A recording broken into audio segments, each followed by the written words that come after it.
Good morning students. आज fifth lesson poem का सहर्ष स्वीकारा है। इस कविता के कवि है मुक्तिबोध जी।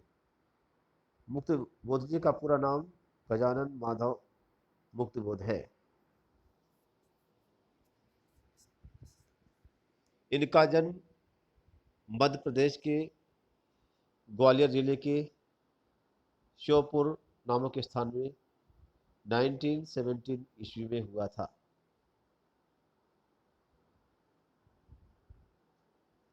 इनकी मृत्यु 1964 में हुई। चांद का मुंह टेढ़ा है इनका कविता संग्रह है।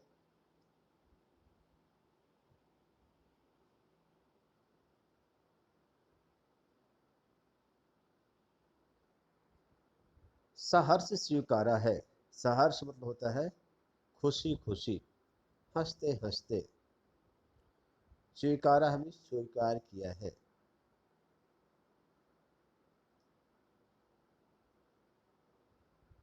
टाइटल है सहर्ष स्वीकारा है, हंसते हंसते स्वीकार कर लिया है। हंसते हंसते क्या स्वीकार कर लिया है?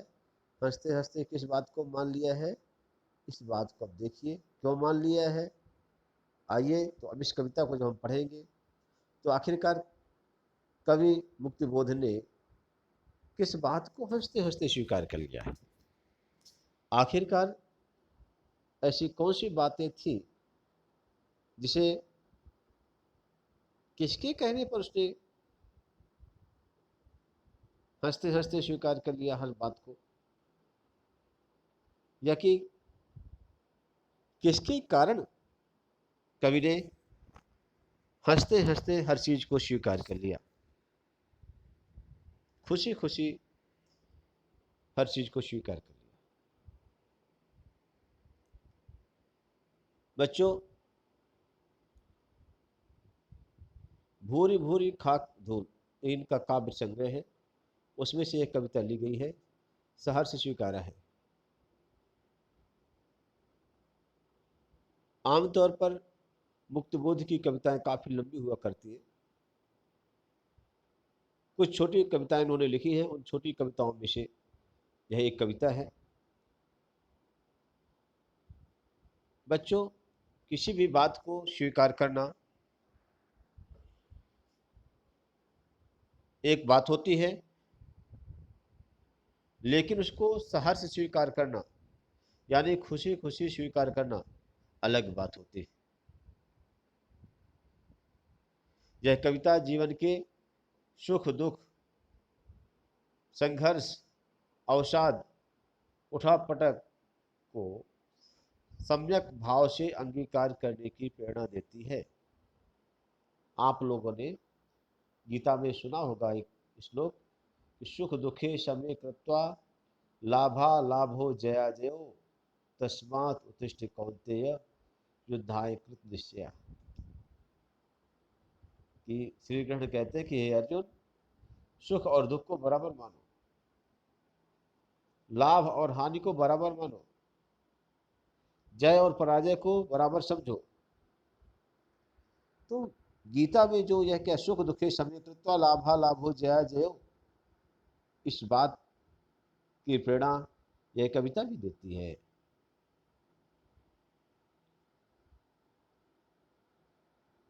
कवि को जहां से यह प्रेरणा मिली है उस ओरिजिन पॉइंट तक हमें कवि ले जाना चाहता है।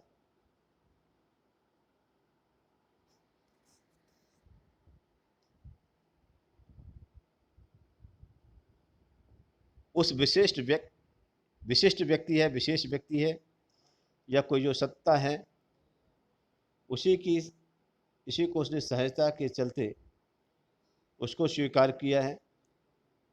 और कवि ने इस तरीके से स्वीकार किया है कि आज तक वह उसके सामने नहीं है, फिर भी क्या है, उसके आसपास ना होने के बाद में भी उसके एहसास आज भी जिंदा है। और कवि ने कह दिया कि मुस्कुराता चांद जो धरती पर रात भर, मुझ पर त्यों तुम्हारा ही खिलता वह चेहरा है।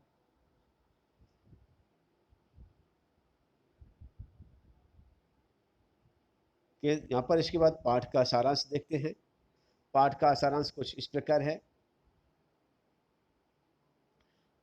देखिए, इस पाठ में कवि कहता है कि मेरे जीवन में जो कुछ भी है, अच्छा है बुरा है,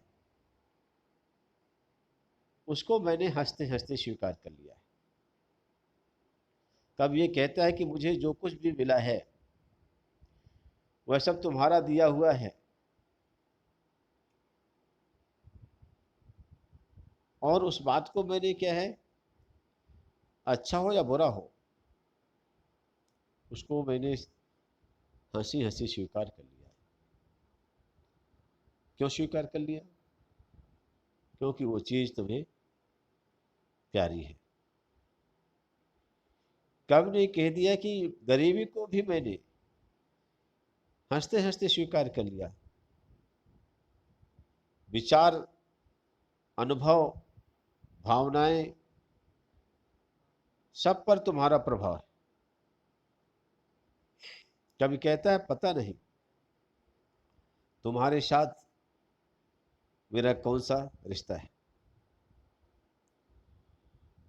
बच्चों, इस कविता में जब हम पढ़ते हैं तो ये बात बड़ी एक प्रश्न चिन्ह के रूप में रह जाती है कि आखिरकार कवि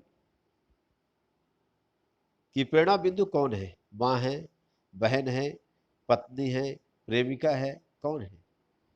यह एक प्रश्न चिन्ह सी बात रह जाती है। और यहाँ पर क्या है, कोई डिसाइड नहीं किया जा सकता कि आखिरकार किसे टारगेट कर करके कवि ने लिखा है। वह उसकी माँ है या उसकी बहन है, पत्नी है, प्रेमिका है, कौन है? क्योंकि जब आप पढ़ेंगे कविता को तो देखिएगा, कवि ने कह दिया कि जाने क्या रिश्ता है, जाने क्या नाता है। अगर माँ है तो माँ के लिए तो कहा ही नहीं जा सकता है। तो क्या प्रेमिका हो सकते, उसको कहा जा सकता है तेरे मेरे बीच में ये बंधन है कैसा अनजाना, तूने नहीं जाना और मैंने नहीं जाना। ये बात हो सकती है, लेकिन क्या है, माँ के बारे में कि जाने क्या रिश्ता है, जाने क्या नाता है, ये बात तो नहीं कही जा सकती। वो तो सीधी सी बात है कि माँ है, रिश्ता तो मालूम है, जाने क्या रिश्ता कहने की बात ही नहीं। तो लेकिन फिर क्या है यहाँ पर, दुलराती बुलराती दुलराती ममता भीतर पिराती है। एक कविता में पढ़ेंगे तो वहां पर ये बात भी आएगी। तो ममता भीतर पिराती है, ममता की बात आई तो माँ के प्रेम को ही ममता कहा जाता है।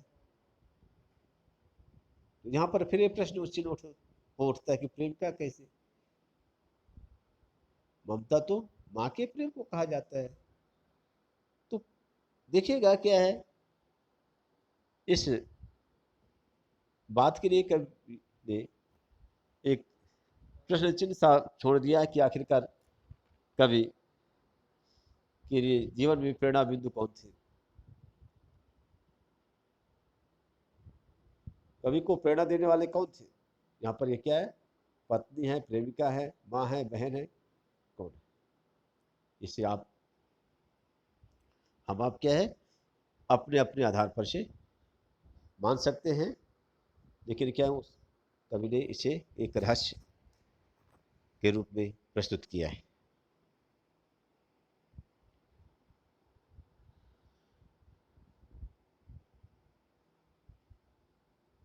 कवि कहते हैं कि पता नहीं तुम्हारे साथ मेरा कौन सा रिश्ता है, नाता है, कि मैं जितनी भी भावनाएं बाहर निकालने का प्रयास करता हूँ, वे भावनाएं उतनी ही अधिक उमड़ती चलती आती हैं। तुम्हारा चेहरा मेरे ऊपरी धरती पर चांद के समान अपनी कांति बिखेरता रहता है। कवि कहता है कि मैं तुम्हारे प्रभाव से दूर जाना चाहता हूं। इस कविता में महत्वपूर्ण बात यह है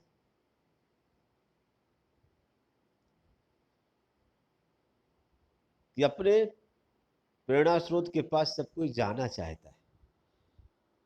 जहां से प्रेरणा स्रोत है, जहां से क्या प्रकाश आता है, ज्ञान का प्रकाश मिले, प्रेम का प्रकाश मिले, कुछ भी मिले, तो एक पतंगा भी क्या है उसकी तरफ दौड़ा चला आता है। अंधेरे से ने जलता हुआ अगर एक दिया है तो चारों तरफ के कीड़े मकोड़े दौड़े चले जाते हैं उस प्रकाश के पास में। लेकिन क्या है, यहाँ पर कवि क्या कहता है, उस प्रकाश से अपना संबंध विच्छेद करना चाहता है। कवि क्या कहता है कि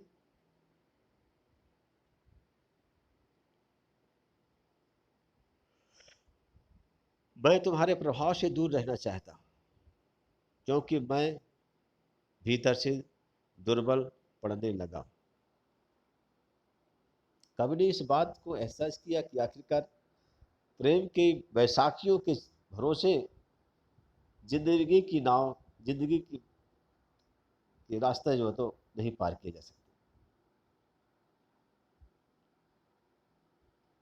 जिंदगी यहाँ पर के प्रेम की बैसाखियों के सहारे जिंदगी की पगडंडियों के रास्ते से नहीं गुजरा जा सकता।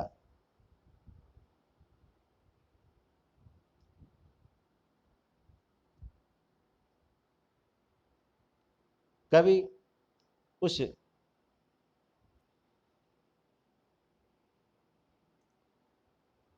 प्रभाव से दूर जाना चाहता है।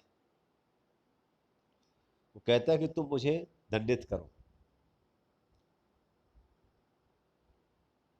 ताकि मैं जैसे दक्षिण ध्रुव की अंधेरी अमावस की रात के अंधेरे में गुम हो जाऊं, अर्थात मेरा नामो निशान मिट जाए। पहले आपको मालूम है नॉर्थ पोल साउथ पोल, तो साउथ पोल में वैसे भी क्या है, अंधेरा। इसके बाद फिर क्या, अंधेरी अमावस की रात। फिर अब क्या है, उसमें कभी गुम होना चाहता है।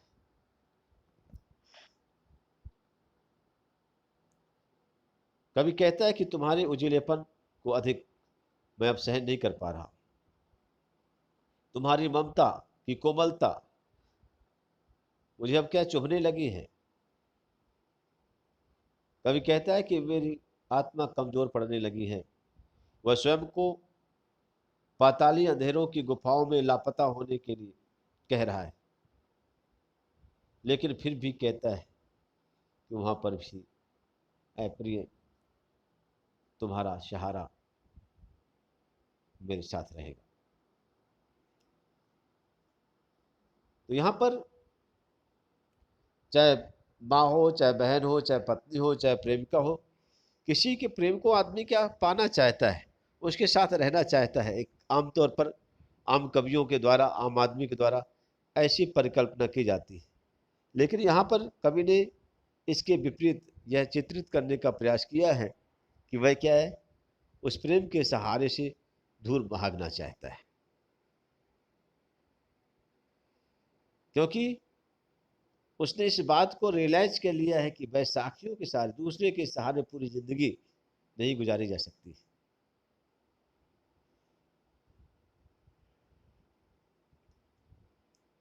सेल्फ कॉन्फिडेंस होना जरूरी है, सेल्फ कंट्रोल होना जरूरी है, सेल्फ डिसीजन भी होना जरूरी है।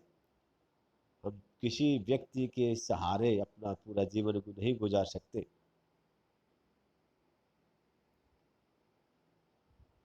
इस तरीके से ये पाठ बच्चों के कई सारांश हुआ। और इसके बाद हम चलते हैं इसके फर्स्ट पैराग्राफ में। कवि कहता है कि जिंदगी में जो कुछ भी है, जो भी है,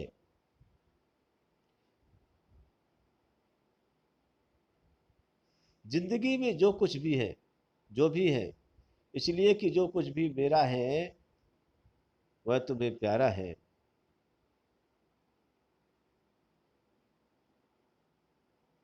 जिंदगी में जो कुछ भी सहर्ष से स्वीकारा है, जिंदगी में जो कुछ भी है, इसलिए कि जो कुछ भी मेरा है वह मेरे तुम्हें प्यारा है। जिंदगी में जो कुछ भी है उसे सहर्ष स्वीकारा है। कवि कहता है, गर गर्वीली गरीबी यह, ये गंभीर अनुभव शब्द, यह विचार वैभव शब्द, दृढ़ता यह भीतर की सरिता यह अभिनव शब्द। मौलिक है इसलिए कि पल पल में जो कुछ भी जागृत है, अपलक है संवेदन तुम्हारा है। जिंदगी में क्या है, जो कुछ भी कर मिला है उसे सहर्ष स्वीकारा है। कवि कह रहे हैं कि सहर्ष मतलब खुशी के साथ में, स्वीकारना मतलब मन से माना है, गर्विली भी स्वाभिमान नहीं, गरीबी तो गरीबी है, गंभीर विष गहरा, अनुभव विष व्यवहारिक ज्ञान, विचार वैभव भरे पूरे विचार, दृढ़ता विष मजबूती, सरिता विष नदी, भीतर की सरिता विष भावनाओं की नदी, अभिनव विष नया। मौलिक विष होता है वास्तविक रियल, जागृत विष जागा हुआ, अपलक विष होता है निरंतर टू बी कंटिन्यू, संवेदन विष अनुभूति फीलिंग्स।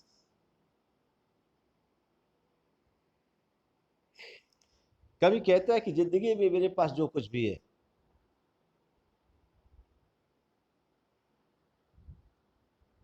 उसको मैंने हंसते हंसते स्वीकार कर लिया। तो क्यों हंसते हंसते स्वीकार कर लिया?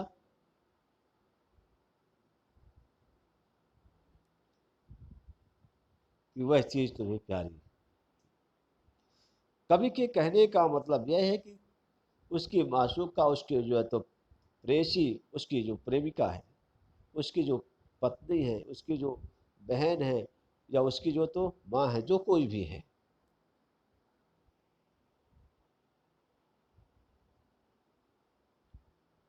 उसे जो चीज पसंद है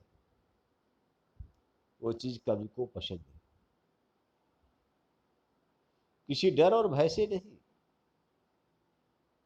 बल्कि क्या है, कवि प्रेम की इतने वशीभूत है कि वह अपने प्रियतमा के, अपने प्रेरणा बिंदु जो के, उनकी हर बात को, हर चीज को अगर हंसते हंसते स्वीकार कर लिया है।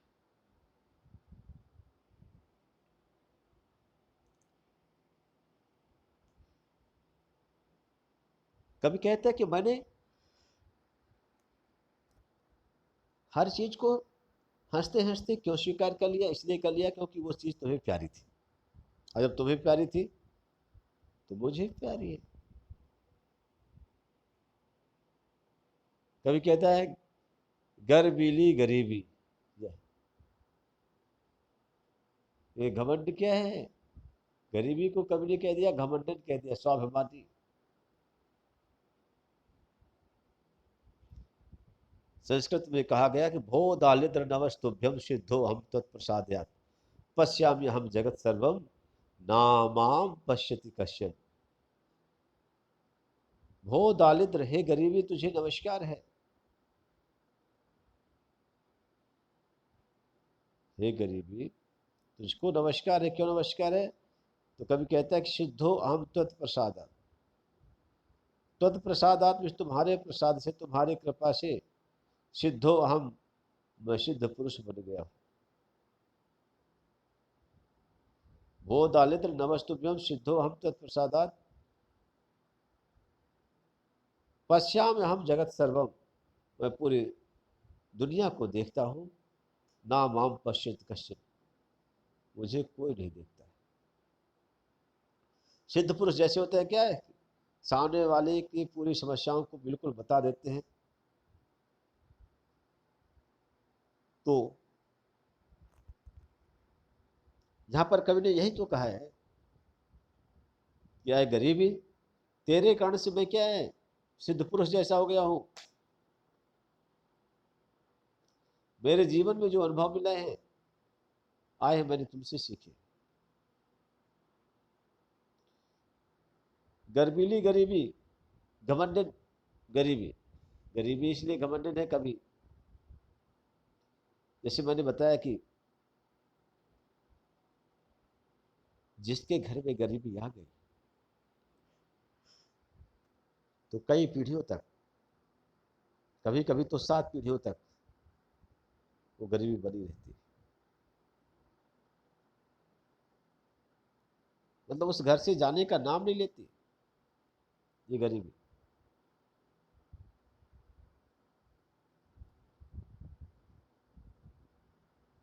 तो कभी ने गरीबी को गर्वीली क्यों कहा है?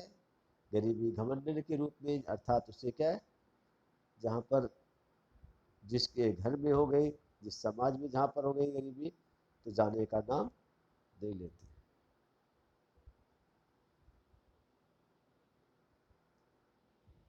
कवि को उस गरीबी पर भी प्राउड है, क्योंकि उसकी प्रेरणा स्रोत को वह प्रिय है गरीबी, इसलिए कवि को भी वह गरीबी प्रिय है।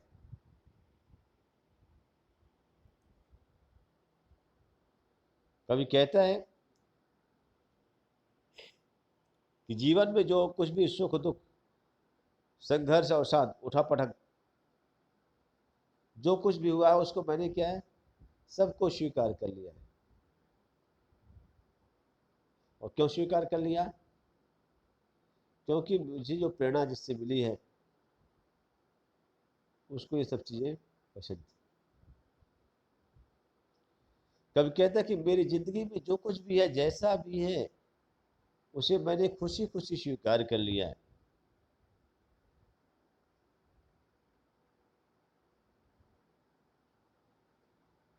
कभी कहता है कि मेरा जो कुछ भी है वह उस वह उसको अच्छा लगता है। उसको का यहाँ पर माँ भी हो सकती है, उसकी पत्नी भी हो सकती है, उसकी प्रेमिका भी हो सकती है। मेरे स्वाभिमान युक्त गरीबी, जीवन के गंभीर अनुभव, विचारों की संपत्ति, दृढ़ता, मन में बहती भावनाओं की नदी, सब कुछ क्या है, रियल है, वास्तविक है और नए हैं।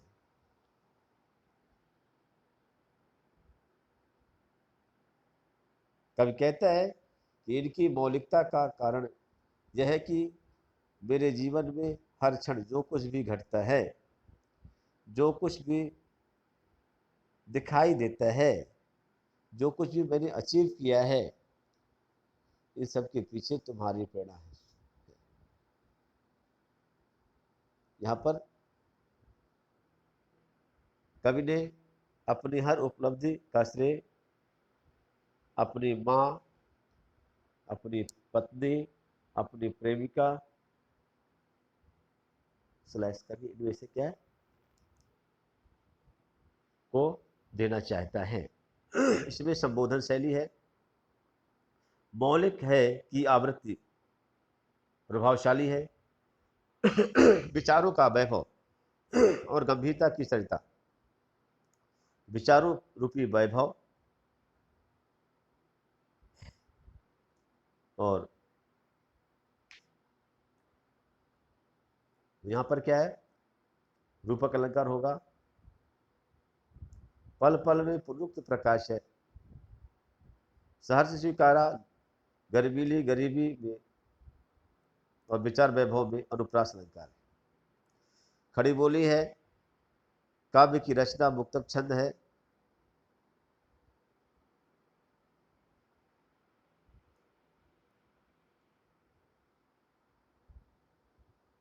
यहाँ पर कवि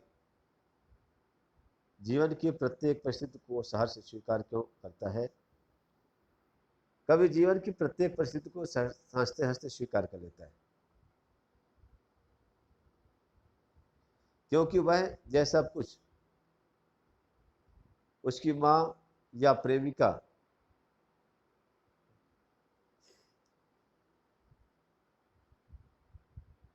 क्योंकि उसे कवि की हर उपलब्धि पसंद है, इसलिए कवि को भी वो चीज़ पसंद है। क्वेश्चन नंबर सेकंड, गरीबी के लिए प्रयुक्त विशेषण का औचित्य और सौंदर्य स्पष्ट करिए। गरीबी के लिए प्रयुक्त विश्लेषण है गर्वीली।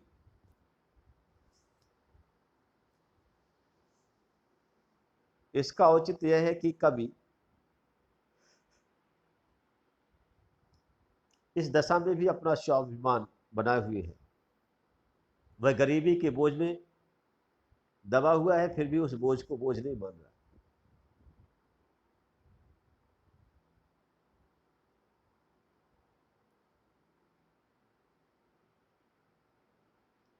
कवि किन्हें नवीन और मौलिक मानता है और तथा क्यों? तो कवि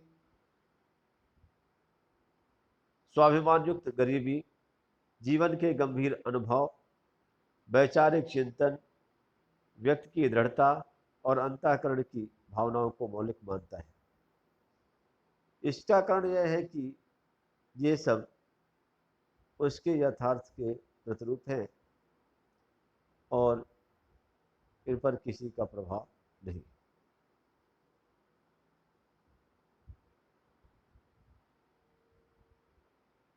जो कुछ भी मेरा है वह तुम्हें प्यारा है, इस कथन का क्या आशय है? इस कथन के माध्यम से ये कहना चाहता है कि जो कुछ भी मेरा है वह तुम्हें प्यारा है। इस कथन का आशय है कि कवि के पास जो कुछ भी जानकारियां हैं, उपलब्धियां हैं, वह उससे जो तो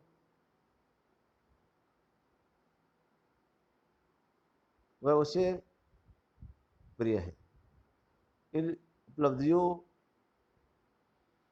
में वह अपनी प्रियतमा को, माँ को, प्रिया का समर्थन महसूस करता है। बच्चों, इस तरीके से ये चैप्टर हुआ। चैप्टर के अभी मात्र 2 पैराग्राफ हुए हैं, अभी 2 पैराग्राफ और होंगे और साथ में उनके प्रश्न उत्तर होंगे। आप लोगों को इसे पढ़ना है और फर्स्ट पार्ट है, सेकंड पार्ट जब हो जाएगा तो इसे फिर और ज़्यादा एक्सप्लेन कर दिया जाएगा। Okay students, thanks.